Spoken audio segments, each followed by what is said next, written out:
نماز میں تعدیل ارکان کا خیال نہ رکھا جائے تو کیا ایسی نماز واجب الاعادہ ہوگی؟ بالکل ہوگی بھائی۔ تعدیل ارکان کہتے ہیں فقہا کی اصطلاح میں کہ رکوع سے کھڑا ہونا اتنا کہ ہر ہڈی جسم کی اصل جوڑ میں آ کے بیٹھ جائے۔ حضور صلی اللہ علیہ وسلم جب رکوع سے کھڑے ہوتے تھے تو اتنی دیر تک کھڑے رہتے تھے کہ صحابہ رضی اللہ عنہ کہتے ہیں کہ نبی کریم صلی اللہ علیہ وسلم کا قیام 1، رکوع 2، سجدہ 3، اور رکوع کے بعد کھڑے ہونا اور دونوں سجدوں کے درمیان بیٹھنا یہ سب برابر ہوتا تھا۔ آپ خود اندازہ کریں، حضور اقدس صلی اللہ علیہ وسلم سمع اللہ لمن حمدہ، اللہم ربنا ولک الحمد حمدا کثیرا طیبا مبارکا فیہ، ملء الارض ملء السماوات وملء الارض وملء ما شئت من بعد اہل الثناء والحق والمجد کما قال العبد وکلنا لک عبد اللہم لا مانع لما اعطیت اللہم لا معطی لما منعت اللہم لا راد لما قضیت اللہم لا ینفع ذا الجد منک الجد۔ یہ سارا کھڑے ہو کے پڑھ کے پھر سجدے میں جاتے تھے۔ یہ تعدیل ارکان میں پہلا رکن ہے رکوع سے کھڑا ہونا، اور اس میں عدالت، برابری، ٹھہراؤ یہ ہے، یہ واجب ہے۔ اگر رکوع سے تھوڑا سا اٹھا اور پوری طرح کمر سیدھی نہیں ہوئی اور سجدے میں چلا گیا تو نماز اسی وقت ٹوٹ گئی، جان بوجھ کے کیا ہے تو نماز اسی وقت ٹوٹ جاتی۔ اور اگر غلطی ہو گئی ہے تو آخر میں سجدہ صاف کرے۔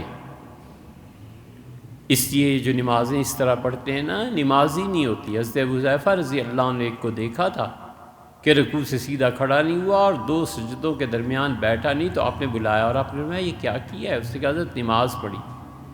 تو ان کا کب سے ایسے پڑھ رہے؟ اس نے کہا 20 سال یا 30 سال۔ انہوں نے کہا میں رسول اللہ صلی اللہ علیہ وسلم کا صحابی ابو حذیفہ ہوں، اور ابو حذیفہ قسم کھاتا ہے کہ اس 20 اور 30 سال سے تمہاری نماز نہیں ہوئی، قسم کھاتا ہوں تمہاری نماز نہیں ہوئی، اور باقی اب تم آگے جانو۔ اسے تلقین کی کہ رکوع سے سیدھی جرا کھڑا ہونا چاہیے، اور دونوں سجدوں کے درمیان بیٹھنا یہ رکن ثانی ہے تعدیل ارکان۔ اس لیے اگر دونوں سجدوں کے درمیان اتنا نہ بیٹھے کہ ہر ہڈی اپنے جوڑ پہ واپس آ جائے تو نماز اسی وقت ٹوٹ جائے گی۔ کہ فتویٰ امام ابو حنیفہ رحمۃ اللہ علیہ کا اور امام محمد رحمۃ اللہ علیہ کا، وہ دونوں یہ کہتے تھے اور اسی پہ فتویٰ۔ حضرت رسالت پناہ صلی اللہ علیہ وسلم ایک سجدے سے اٹھتے تھے، پورے اطمینان سے بیٹھتے تھے، کئی دعائیں مانگتے، اللہم اغفر لی، اللہم اغفر لی۔ یہ امام احمد ابن حنبل رحمۃ اللہ کے نزدیک تو 2 مرتبہ یہ جملہ فرض ہے۔ وہ کہتے ہیں اگر یہ نہیں پڑھا تو نماز ہی نہیں ہوئی۔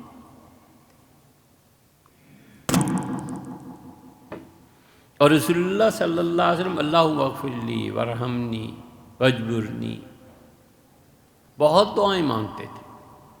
اس سے ہمیشہ نماز اعتدال کے ساتھ، اور رہ گیا سجدہ اور رہ گیا رکوع، تو سجدے میں تو جتنا ہو سکے طویل سجدہ کرے۔ سب سے زیادہ قرب ہمارے حنفی فقہا کے نزدیک قیام میں ہے کہ کھڑا رہے، کیونکہ مشقت زیادہ ہے نا، تکلیف زیادہ ہے نا۔ اللہ کا سب سے زیادہ قرب قیام میں ہے اور پھر سجدے میں۔ شافعی حضرات تو سجدے کو کہتے ہیں کہ سجدے طویل کرے۔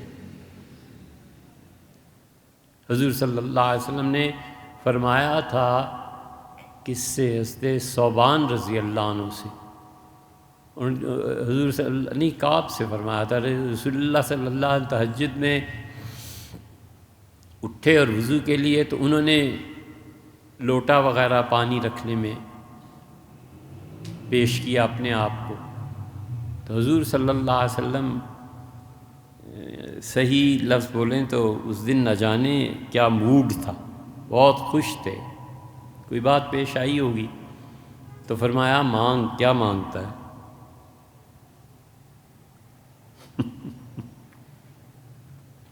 مانگنے والے نے بھی کیا مانگا؟ کہا مرافقتک فی الجنہ، جنت میں اپنے ساتھ ہی رکھ لیں۔ یہ ہے معیار، یہ ہے زندگی کا سوچنے کا انداز۔ چھوٹی چھوٹی چیزوں پہ راضی ہو جانا، یار اونچی بات کرو۔ ہم اتنے بے توفیقے ہیں کہ کبھی نہیں سنا کوئی کہے کہ میں نے اپنے آپ کو آج رات جنت میں دیکھا، یا میں نے جہنم سے پناہ مانگی، میں رات کو دیکھا تو جیسے میں جہنم میں جا رہا ہوں۔